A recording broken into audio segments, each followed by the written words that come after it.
The Indianapolis Colts did not trade Jonathan Taylor on Tuesday after not finding what they felt was a fair value offer for their all-pro running back, sources told ESPN. With no trade materializing Tuesday, Taylor remains on the physically unable to perform list, making him ineligible to play in at least the first 4 games of the season.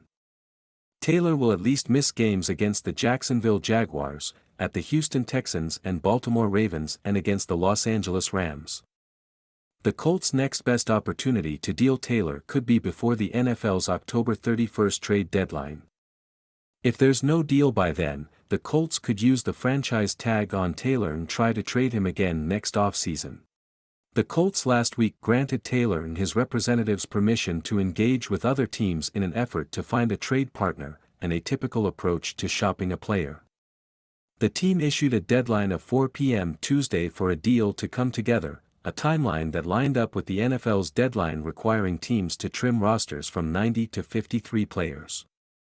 It also was a deadline for the Colts to make a determination on Taylor's roster status, as he had been relegated to the active/physically unable to perform list until now. Taylor has not practiced or played in the preseason, having been sidelined since undergoing ankle surgery. Taylor's standoff with Indianapolis harks back to the team's decision in May not to offer him a contract extension as he enters the final year of his rookie deal.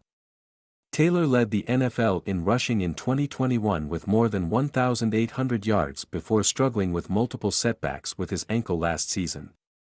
After seeing teammates like Shaquille Leonard and Quentin Nelson receive extensions with a full season remaining on their rookie deals, Taylor expected he'd receive the same treatment. But when it became apparent the team was not interested in reconsidering its stance and as Taylor observed the financial landscape for elite running backs like Josh Jacobs and Saquon Barkley, he began to dig in. General Manager Chris Ballard was asked about Taylor's contract as training camp arrived. "We'll make those decisions when we need to make those decisions," he said. Later that day, Taylor quietly requested a trade. The Miami Dolphins had been among the teams most intrigued by Taylor, but the Colts' compensation requests they initially were seeking a first-round pick in exchange proved too rich for the rest of the league. The Colts' running back unit in Taylor's absence consists of veterans Zach Moss and Deion Jackson and rookie Evan Hull. Moss, who is still recovering from a broken arm sustained in training camp, has never rushed for more than 481 yards in a single season. Jackson's career high, set last season, is 236 rushing yards. The Colts released veteran Kenyon Drake on Sunday among several other players at the positions.